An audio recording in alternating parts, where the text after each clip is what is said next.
Super Bowl 52 Coordinated Response Plan Webinar, Sex Trafficking Awareness, Prevention, and Response. Lauren Ryan, Safe Harbor Director, Minnesota Department of Health. Amanda Kunj-Beharry, Administrative Manager, No Wrong Door Initiative, Hennepin County. Beth Holder Ambrose, Executive Director, The Link. Sarah Ladd, Human Trafficking Child Protection Coordinator, Minnesota Department of Human Services. We now join our webinar already in progress. Super Bowl response off of our existing infrastructure. So I just want to take a few minutes to highlight some of the pieces that existed before the Super Bowl and that will exist after the Super Bowl comes and goes. So first, some of our statutory or legislative pieces is that in Minnesota, if you are under the age of 18, you cannot be criminalized for engaging in prostitution. In 2011, the state decriminalized the engaging in prostitution for youth, acknowledging that they are victims of a crime, that they are not criminals. They also acknowledged that a new response needed to be put in place. If we're going to take away the path of the juvenile justice system for this population, we need to build in a new response. And so this state had provided funding for the last 5 to 7 years to build up this infrastructure. So I just want to hit on a few of these points in which we are providing a trauma-informed, victim-centered approach for individuals 24 and younger. And you can see different state agencies are a part of this response, and also we have coalitions and we have counties that are very invested in this response. For the Minnesota Department of Health, we fund grants for something called regional navigators. As I mentioned, a new response has to be built, and with that it takes coordination, it takes someone working with individual counties and cities to help them build out that new response, and that is the goal of the navigators. We currently have 8 that cover the state and cover several different counties and work with these counties to build this response. We also have grants for specialized community service providers. So these are individual communities, individual organizations within the communities that provide the specialized services when a sexually exploited youth is identified. We're not quite there yet, but we're getting close to having coverage throughout the state to have a provider in each different community. We also, several years ago, decided that we needed to be focused on labor trafficking and and seeing how we can incorporate labor trafficking services into our existing safe harbor services. So we have a federal grant in which we're trying to do that as we speak. And we are also trying to ensure that we have funding going to all of our tribal nations throughout the state to build out a response for both sex and labor trafficking. Minnesota Department of Health, as well as the Department of Human Services and Department of Public Safety, do a lot on training and technical assistance, wanting to make sure that grantees or community members or law enforcement or child protection have the assistance they need as they're building out their response. We also have some youth outreach materials that I'll talk about on a slide in just a second. And then just to let you know that we do evaluate this program. Every 2 years we have an evaluation report that's due to the legislature, so we get a lot of questions on how many youth have you served, what does this really look like in Minnesota, and this is our attempt to capture all of that information, put it in a report, and make sure it's public so you can all access it.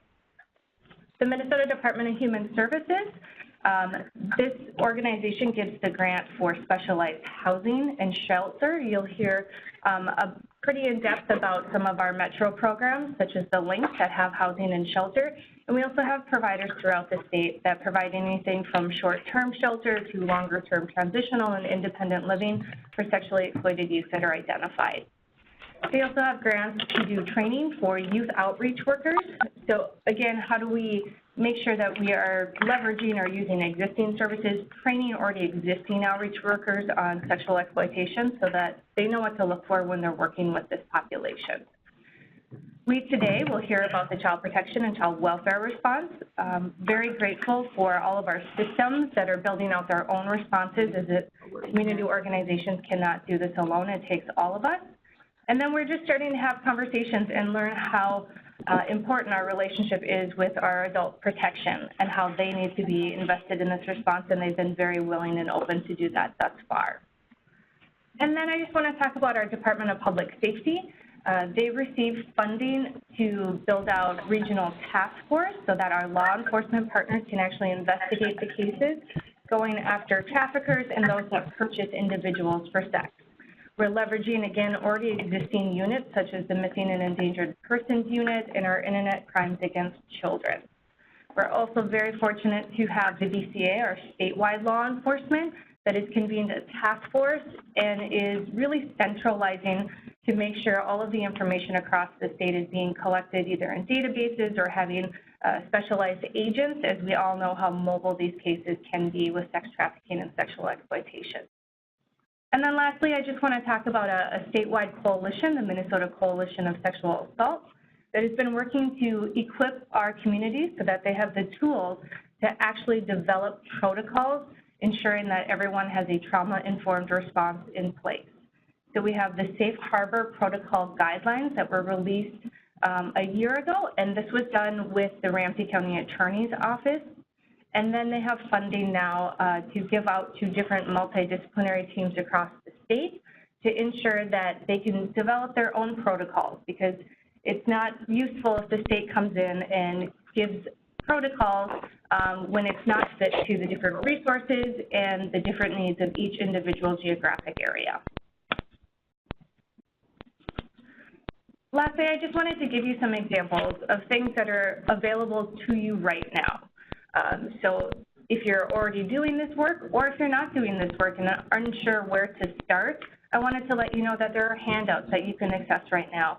The Safe Harbor handout, the one on the left, this will tell you about all of the grants that DHS and MDH currently fund, so you can get an in-depth understanding of who are the navigators, who are our service providers, and who are the housing and shelter providers. We also have just a guide to Safe Harbor, so you can get up to speed on what is the law, what is the response, what are some tips if I think I encounter sexually exploited youth, and knowing how to respond. These are all accessible on our website. And then lastly, I talked about the youth outreach materials. Again, just to let you know that these are things that are accessible to you right now on our website.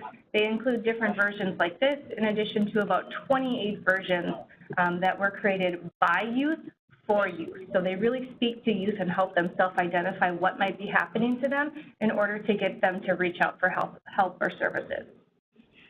And then lastly, I just want to end saying, again, this is an infrastructure that existed for the last 3 years, and this is an infrastructure that will continue to be there and hopefully grow. And just emphasize that this takes all of us. So it's not just the funded services, but it takes all of us that are interacting with youth under the age of 24 to really build out this response. And we appreciate your interest and your investment in this, making sure this population gets some help and services. There's our website. Again, check out all of that for all of the resources I mentioned, and I'm going to turn it over to Amanda. All right. Good morning, everybody. I'm really happy to be here, and as Sarah said, my name is Amanda Kunchbahari with Hennepin County. I manage an initiative there called No Wrong Door, which is also related to ending the sexual exploitation of youth, specific to Hennepin County. And I'm going to be talking to you today about the plan that we've developed in the committee, the Anti-Sex Trafficking Committee for Super Bowl 52, and kind of run through a high-level overview of what that plan is, how we got started, and some of the key components of it. So we convened this committee in July of 2016, so we've been working together for over a year now in preparation for Super Bowl 52. And the co-chairs include myself with Hennepin County, and then Ramsey County Attorney's Office, John Choi, and the Women's Foundation of Minnesota, Terry Williams is the representative there. And since the start of the committee, we have grown pretty significantly. We have about 40+ organizations that are involved and over 80 people that have been engaged in the different subcommittees and the work overall. We also represent the different sectors, so we have public, private, nonprofit, philanthropic, and survivors who have been a part of this. So just want to highlight how comprehensive that has been. Some of our key messages that I do want to point out to you is that we're really trying to create awareness. So when we first started this committee, there was a lot of talk around whether or not the Super Bowl does provide an increase in exploitation or trafficking that happens. And what we did is the Women's Foundation of Minnesota ended up commissioning UROC, the University of Minnesota, to do some research to find out if that's actually true.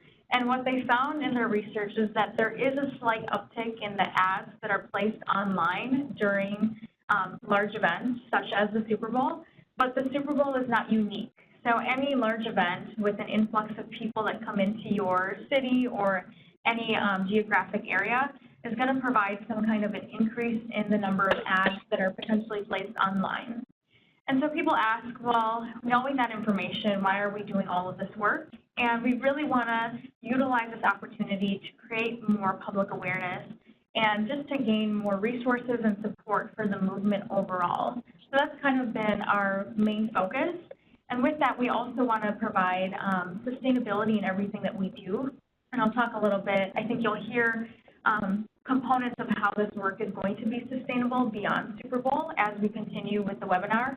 And we also want to develop a replicable model. So when we started this work, we reached out to other host cities who had hosted Super Bowls in the past, and we got some really good information, but we didn't walk away with any plan in our hands. And so we really had to kind of start from the kind of ground up in terms of developing something. But luckily, as Lauren said, we had all that infrastructure in place already in Minnesota. But we really want to develop something that we can hand forward to other cities that are hosting events. And then for Minnesota in general, if we have other things happening here in our community, that we have an idea and we have a framework that we're starting from. And of course, we want to prevent and disrupt any buying or selling of sex that's going to be taking place during that time, any exploitation or trafficking, and then be able to provide services to folks that we encounter who are being exploited or trafficked. And so through our work, we did some strategic planning in the beginning and came up through over time with all of the committee work that we've been doing with 7 areas of focus. So what I'll do is kind of run through, again, at a high level, what each of these different areas are kind of doing, the work that they're engaged in, and how that fits into the overall plan. So the first subcommittee that we have is the service providers one, and I won't go into depth with this because Beth will talk a lot more about that.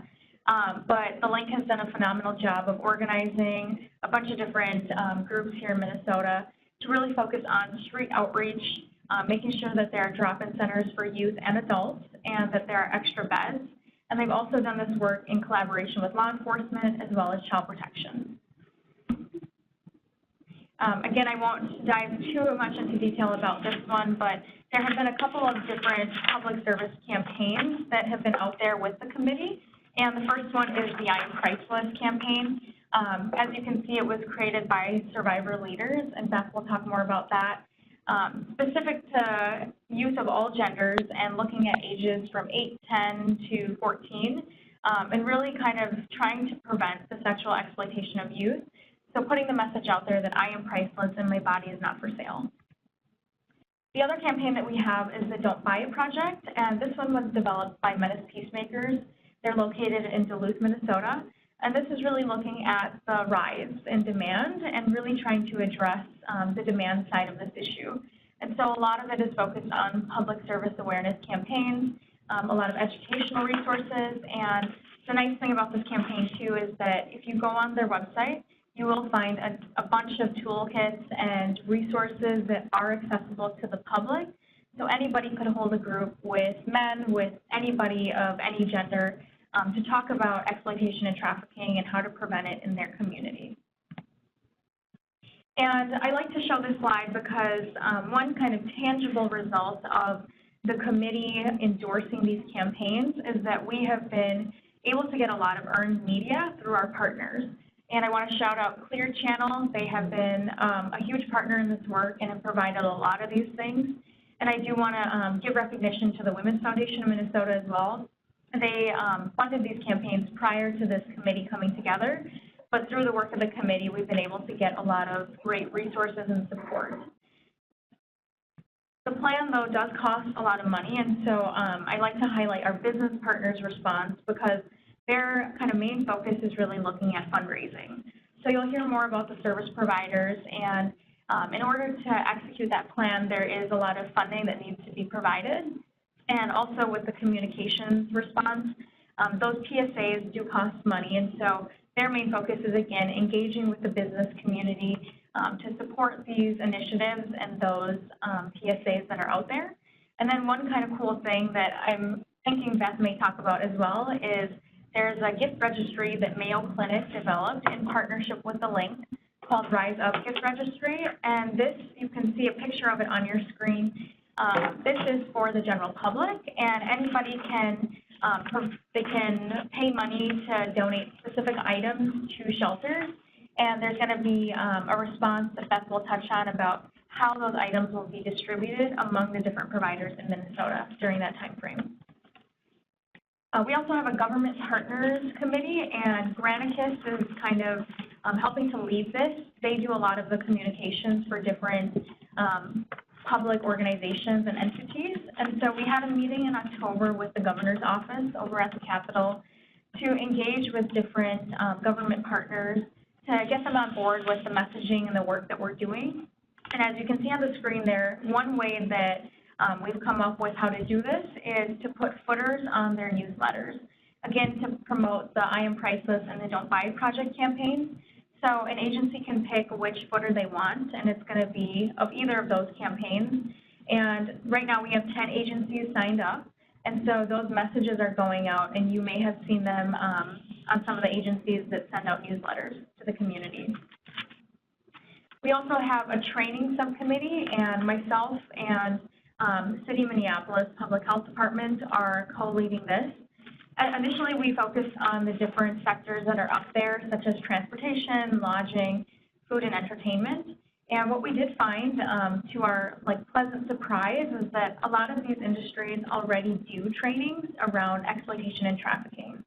As an example, I like to highlight that Uber has a lot of trainings available and resources available for their contracted drivers related specifically to this issue. And in Minnesota, the lodging and hospitality industry has done a ton of work to educate their staff about this issue, and those campaigns are continuing. So we decided to alter our focus and look at how can we get this information out there. And so we have developed a resource guide that's focused on highlighting what the different trainings are that are available in Minnesota, as well as some national resources as well. And we're almost done with the resource guide, and we're hoping to put that on different state agency sites, the county sites, nonprofit sites, and have that be accessible to anybody.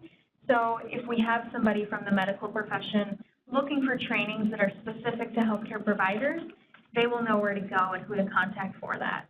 We're also working with MnDOT, so the Minnesota Department of Transportation, to develop an online interactive training for the 10,000 volunteers who will be helping out for Super Bowl 52.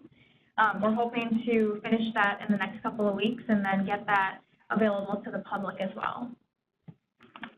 We also have a faith-based partners subcommittee, and Thrivent Financial, along with other folks, are leading this one. And they're really focused on how do they develop a model for working with faith-based partners, and with that being inclusive of all faiths. And I know they're looking right now at how to engage some of those faith-based communities in different volunteer efforts and initiatives that are happening with the committee. And then we have a child protection subcommittee that Sarah Ladd is leading. So I won't touch on this. Sarah's going to do a deeper dive, but I do want to highlight that this work is feeding into the sustainability point that we've been talking about. A lot of this is going to be catalyzing what's going to continue in Minnesota as far as the child protection response on a statewide level. And people ask, how can you get involved? And so on here, there are a couple of different events that are coming up. We have a Linking Freedom event on January 27th, and you can see details there. And then tomorrow, or on Wednesday, there's an event that the Minnesota Legal Aid is putting on as well. And then if you want to get involved, please promote the campaigns, reach out to us to ask any questions, or if you want to get involved further. Hold trainings in your community. We'd be happy to come out and do those as well. And then volunteer with the agencies who are doing the work on the ground. And thank you so much. And I'm going to pass it on to Beth now. Okay, great. All right, well, thank you so much for having me. I will try to be quick because I know there's a lot of information. I work for an organization called the LII, and just very briefly, we are based in North Minneapolis. We provide programs for youth in the areas of juvenile justice alternative programs, emergency shelter and housing for youth who have been sex trafficked, as well as youth who are experiencing homelessness. We were actually founded by two former Minnesota Vikings who are incredible people, Jim Marshall and Oscar Reed, who played in 4 Super Bowls. So all of this partnership with the NFL and the Super Bowl has been incredibly special for a lot of reasons. Plus, I'm a huge Vikings fan, so just saw the best 10 seconds of football of my life. So the other thing about the LII that I think makes us unique is that not only are we Viking-led, we are youth and adult-led. So we have youth leaders who who are the true experts in all of this and continue to teach me daily, sometimes hourly, on the needs of youth who have been sex trafficked and who are experiencing homelessness or juvenile justice system involvement. And we hire these young people that have been involved in those situations, and they help us to co-design all of our programs and responses, as well as hire our staff and continually oversee our program and basically suggest changes also sometimes on a daily basis, which is great. So I think that makes us a little bit unique. So just to tell you a little bit about the LII, but moving on to what you really want to hear about, I want to talk about the Services Response Committee. And we have been meeting for about 1.5 years now. We're a subcommittee of the group that Amanda leads. And what I would like to say is this is one of the just greatest committees I've ever been a part of. It's very grassroots. So we asked any of the providers within the Twin Cities metro area who are doing specialized services for sex trafficked youth or adults to come together. And just frankly, I asked them, what can you do to increase your capacity during the 10 days of the Super Bowl around front-end services like street outreach, drop-in center, and emergency shelter, and support for law enforcement, and what would it cost your agency to do that? And then what we did was we built up a budget and we built up a services response from there, and with support from many people. So we appreciate that. We developed guiding principles, and so just you can read them, but basically we want our response continues to be grounded in what youth and adult sex trafficking survivors say they want and what works for them, provided again by organizations that are already doing these services versus creation of new ones, which we're very fortunate in Minnesota. It's not just a link by any means, but there's multiple agencies that are doing this work together. So we were able to build the capacity and infrastructure off of what's already there. We also really appreciate and work in alignment with the existing valuable services, shelter, and housing provided regularly day-to-day by our homeless shelter and housing providers, sexual assault, and domestic violence providers. And last but definitely not least, it's inclusive and respectful of all aspects of diversity. So we are setting up a response that's inclusive of female, male, transgender victims, and any racial identity or background. So this is a list of all of the different organizations that are a part of the Services Response Committee. I don't necessarily need to read through each one, but I just want to highlight the fact that this was a very much a collaborative effort and a truly transparent grassroots collaborative effort. And I cannot say how much I've appreciated working with our partners. They have come together and donated so much of their time to this planning effort. So I really appreciate all of them. Would you read through them? We're having some video problems. Oh, I'm sorry. Okay, I will read through them just because we're having some video problems. I apologize.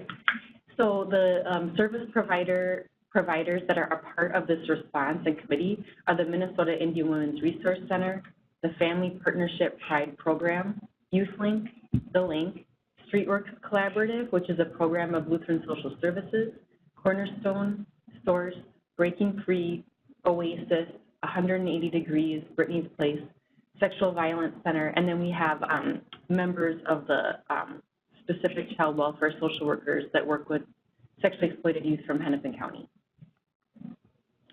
So to get specific, again, it's only 10 days, so we are just focusing on front-end crisis intervention services. So what we're doing is we're building up our street outreach shifts, so we'll have street outreach workers out in North Minneapolis, downtown, South Minneapolis, St. Paul, and suburbs between the hours of 11 a.m. through 5 a.m. the following morning.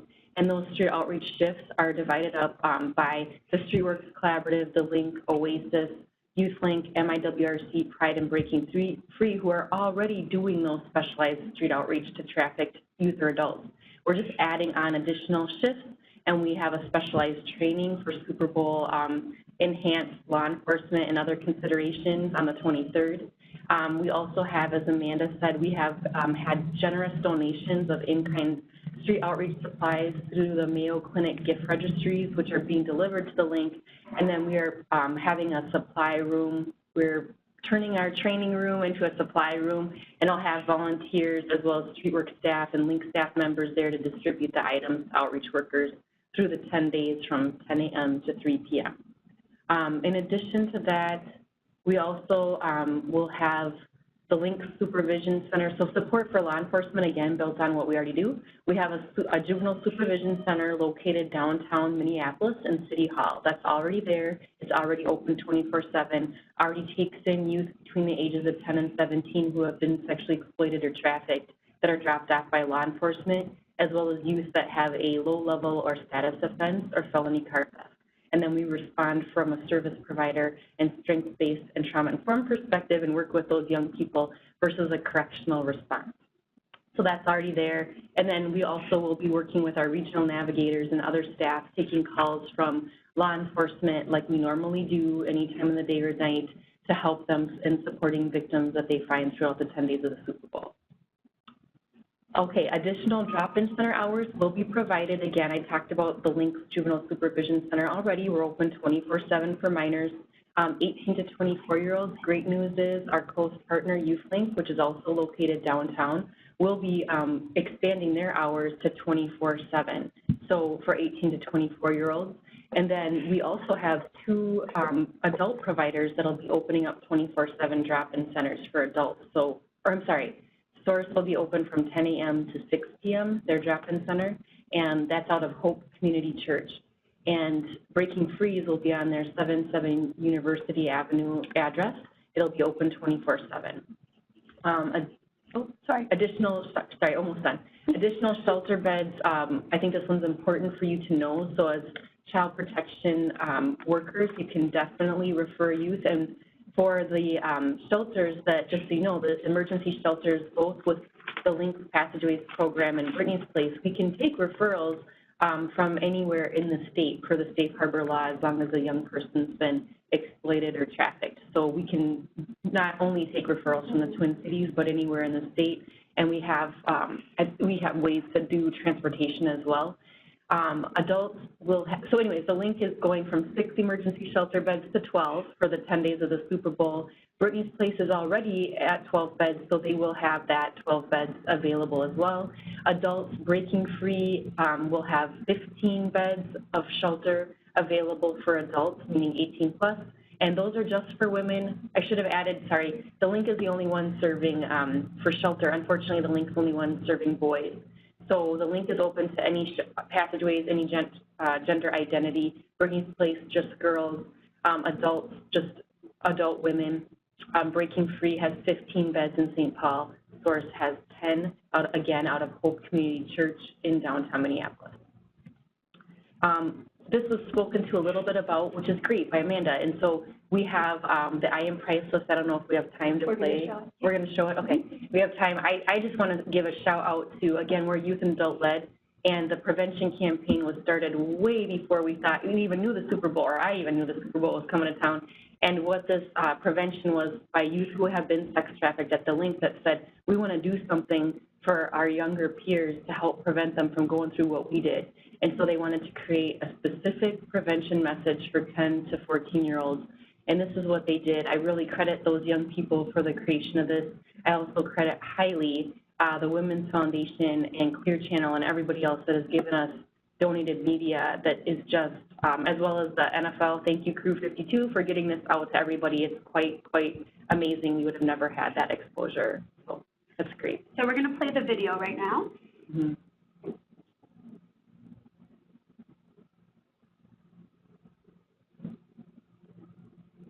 I am not alone. I am worthy of respect.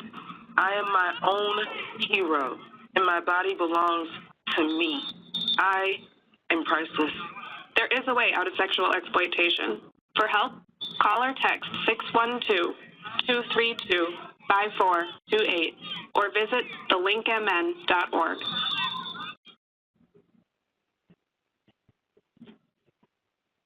Thanks so much. Okay. Oh, okay, last but not least, I do want to first of all thank the people. So in addition to the state of Minnesota and Hennepin County that generously funds many of the service providers on the working group regularly, ongoing, I really want to thank this, like I said, was a grassroots effort of service providers coming together. But what was really unique is that we were able to get private funding for the expansion, largely through the NFL Women's Foundation, Carlson Nelson Family, and Verizon, and I'm sure I'm forgetting some, but we really appreciate that funding. So I just want to give a shout out to them. And beyond the Super Bowl, what's really great is that even though many of us do already work together, one of the unique things about the services response is it brought the adult providers and youth providers together more intentionally and just a little more intensively than we normally do.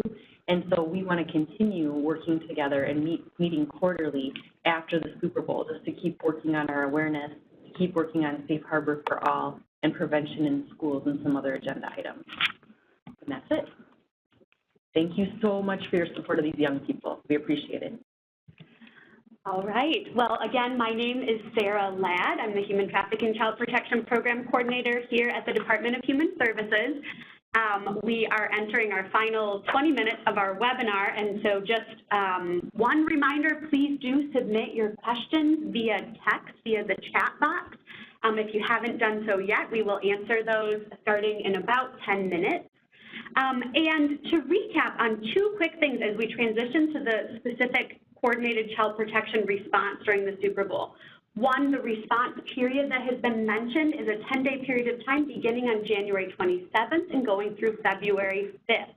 This response, although focused, the Super Bowl is happening in Minneapolis, so aspects of it are focused on the metro. However, the response truly is statewide to sex trafficked and sexually exploited youth and adults of any gender identity. So why do we need a child protection response to sex trafficking and sexual exploitation during the Super Bowl and beyond? We have here in Minnesota and federally new laws that require a different response by child protection. This just has gone into effect in 2017.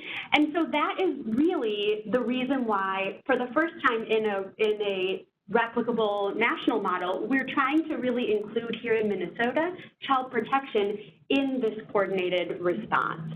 So to break it down just briefly, before I get into the work of the subcommittee, here in Minnesota now, all child sex trafficking, regardless of who the trafficker or the offender is now considered a form of sexual abuse and child abuse and neglect in our child protection statutes.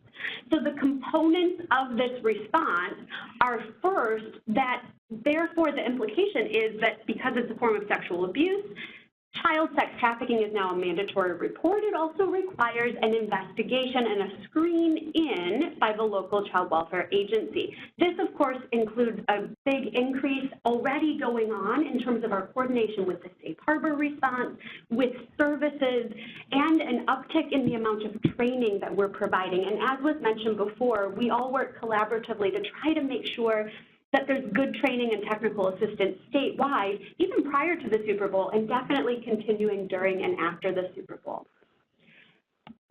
So a question that we get asked often is who's really included within the scope of this? And this webinar was not designed to provide basic information about trafficking or sexual exploitation. If you do need that information, I highly encourage you to go to any of the websites that have been mentioned here today. The Minnesota Department of Health in particular has a good summary of what trafficking and sexual exploitation means. But for the purposes of our child protection and child welfare response, we really are using the Minnesota definition of sex trafficking, which is found in our criminal statutes here, and it does require that a third party, not the victim and not the buyer of the sex act, is involved in facilitating or profiting from a commercial sex Act. So that's what we're looking at when I talk about the mandatory investigation and really this detailed new response within child protection. There also is a response for sexually exploited youth where they should be offered services and they should be offered support through the child welfare system. A key component of this is coordination with law enforcement, including cross reports back and forth between law enforcement and child protection. Very briefly, there are then some new kind of response tasks that we're looking at and that we're providing training on. When a report comes in that a minor under the age of 18 may be involved with an act of sex trafficking, that has to go to an investigation within child protection. When a youth is sexually exploited, meaning there's a commercial sex act that is going on, but not necessarily is a third party involved, there still needs to be an offer of services and coordination with Safe Harbor. And then all other forms of maltreatment still, of course, should be reported to your local child welfare agency, and there may be an investigation assessment or screen out. So that's really the new information about what the child protection response is.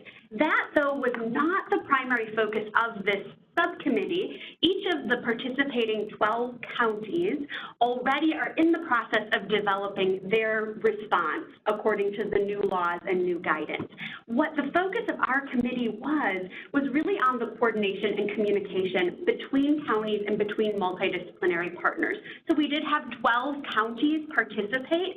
They sent a representative from their county attorney's office and also a representative from Human Services, or specifically the Child Protection Division within their Human Services agency from each of the 12 counties. So for those of you who cannot see the video, the counties that have been participating on this subcommittee are Anoka, Carver, Dakota, Hennepin, Kennebec, Olmsted, Ramsey, Scott, Sherburne, Stearns, Washington, and Wright counties. Thank you very, very much to all of the county participants and also to my co-facilitator, the Minnesota Department of Health. Lauren also has been facilitating that subcommittee with me. So in order to achieve our objective, which was, as I mentioned, really to improve the coordination, particularly on these cross-jurisdictional cases of sexual exploitation or sex trafficking, we had to gather some information. So we did some surveys statewide, gathered some good information. As Amanda mentioned, this Super Bowl response really has been an awesome catalyst to continue and sustain the work that we're doing to try and develop and build out this child protection response. So we did get information statewide. 71 counties responded to the statewide survey. We simultaneously, with the BCA, had participated in sending out a statewide law enforcement survey about the new child protection, coordination with the new child protection sex trafficking response, and we did have 140 law enforcement agencies participate in that. So again, an excellent opportunity to build our response by gathering information to be used during the Super Bowl response period. So what are the components of this response plan for the coordination of child protection? 4 main components. This is broken down through a memo from the Division Director of Child Safety and Permanency. It will be posted when this webinar is recorded and posted on the website. The memo will be posted there along with the other documents that we've referenced during the webinar. And so you can see this broken down, but the 4 components I want to highlight here are first, communication. So we did create contact lists. We have a designated point of contact. At this point, from 53 counties in Minnesota, we are still accepting if you would like to designate a point of contact and have not done so yet. Those lists will be disseminated to child protection, county attorneys, and law enforcement by the end of this week. We also have a point of contact list for the county attorneys' offices that are participating in the subcommittee to try and really facilitate that communication on these cross-jurisdictional, meaning occurring in multiple counties throughout the state, really to facilitate the communication on these cases. As Beth mentioned earlier, a big part of the focus has been on coordination to make sure that from child protection standpoint, when a minor is identified during the Super Bowl response period, that they know where to refer this child for placement. And so really we focus also on increasing the communication and just the amount of information that child protection agencies have as far as what the placement options are and how to access them. So in the memo, and as Beth mentioned, also these can be accessed through the East Metro or West Metro Regional Navigator if we're talking about minors or youth under the age of 24, and also can be accessed by contacting, when we're talking about minors, contacting the link or 180 Degrees Brittany's Place directly to access those. Transportation has been another focus. We've looked at both youth who are recovered in a county by law enforcement or child protection, but they're actually from a different county, and for safety reasons, they need to be relocated to their home county. We've also talked about what happens when we have youth from other states who are found here in Minnesota during the Super Bowl response period. And so there is assistance through the Interstate Compact for the Placement of Children. That information is also contained on the memo that will be posted online if you do have questions or need help either as a child welfare agency or as law enforcement or a service provider if you need some assistance with relocating a child to another state. And again, assistance with transportation in many of these situations will come either through law enforcement or through contacting one of the shelter placement where the youth temporarily is located. So, and then the final component I want to highlight here is the multidisciplinary coordination. Again, coordination with the services response and with law enforcement is key. It's absolutely critical, not only during the Super Bowl response period, but ongoing. In every child protection case that's opened pertaining to sex trafficking, that is an essential part of the response. And so there is, we didn't highlight in detail the law enforcement response. There is a law enforcement subcommittee of the Super Bowl, of the larger Super Bowl response committee, and we have had communication with them to really make sure, similarly to how the services response committee has been doing, to really make sure that there's open communication and that we know how to get a hold of one another when we're working on a case together during the Super Bowl response period. Okay, so beyond Super Bowl 52, next steps pertaining to child protection. First, as I've mentioned, the Minnesota Department of Health website is available with materials that you can download, and we do highly recommend that if you want to be involved or you are already involved but do not know your Safe Harbor Regional Navigator, please reach out and get connected with that individual wherever you are in the state. We will have a new website. The Department of Human Services will have a new website focused on the Safe Harbor response portions that DHS is working on, and it will go live on Friday, January 19th. That is where this webinar will be posted, as well as the materials. Two quick things to mention as far as going forward. We do have a statewide child trafficking and exploitation work group and a number of different trainings coming up. Please reach out to me. My email address is listed here if you want to be involved in, as I mentioned earlier, the kind of ongoing development of this response. And we will now turn it over for questions. We thank you very much for your time and your participation. I do have our email addresses all posted here. Please feel free to email us questions after the webinar or if you're viewing the recording at a later date.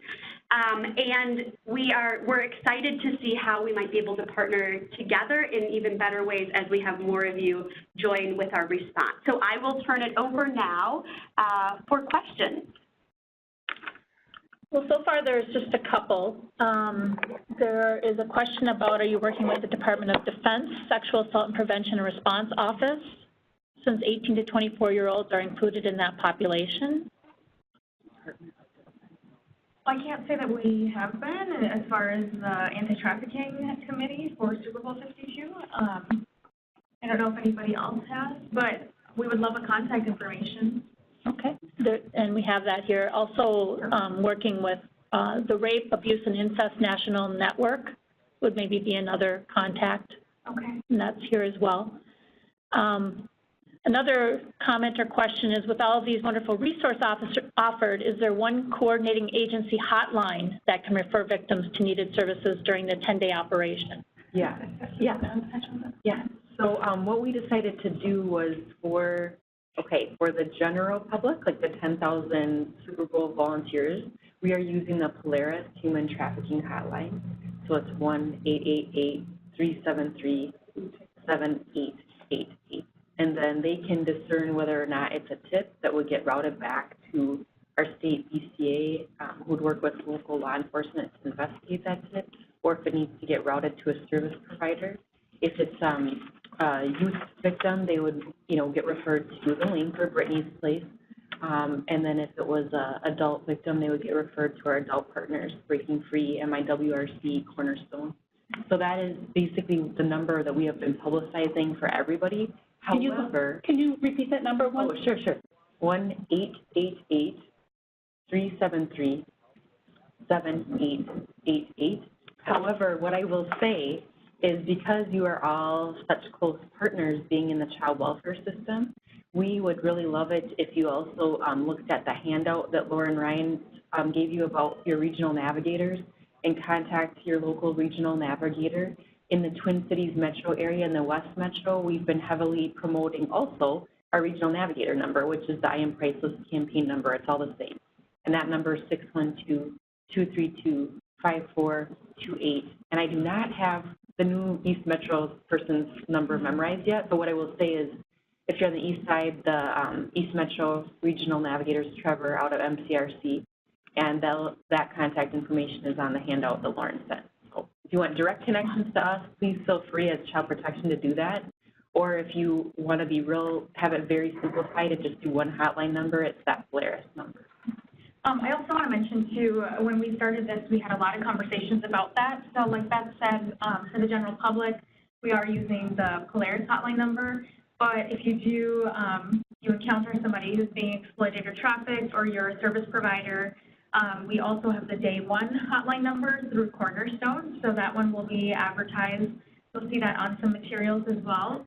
And then as a county professional, I do want to say that Child Protection is a response as well. And so if you're a mandated reporter, then please do call Child Protection. And then, of course, in immediate situations, imminent danger or concern, 911 is also an option. So those are some of the resources out there. Okay, this may have been touched on as well, but are there any awareness-raising events happening in Minneapolis during Super Bowl week? Perhaps beyond sex trafficking, but looking at gender-based violence more broadly? There are so many. I don't know, maybe what we could do, I'm wondering if we could, instead of listing them off, if we maybe could have Sarah send out a list of all of them to all of you, because there are just so many. It's great to get this level of awareness, but being someone that's worked with young people that have been trafficked for 19 years, it's happening every day, not just on the Super Bowl. So I really hope that this awareness and support for these young people and adults continues after the Super Bowl. And I can send that out by email to everyone who registered for the webinar. That would be great. Also, on the 19th, when things go on the website, we could perhaps post a list there of anything happening after the 19th. Okay. Anything else, Jody? No. Okay, if you have, we'll leave it open for another minute. If you have a question still that you would like to ask, please send it in. In the meantime, we thank you very, very much for attending this webinar, and we do encourage you again to reach out to any of the four of us by email. If you want more information about anything that we talked about pertaining to the Super Bowl response or beyond the Super Bowl as we look at improving our response statewide to sexual exploitation and human trafficking. Anything else? No. Okay, thank you very much, everyone, for your attendance. Thank you so much. How many of us? Yeah, how many of us? But how many attended? We had 200 people registered to attend. Thank you very much. We're going to close the webinar now. Thank you.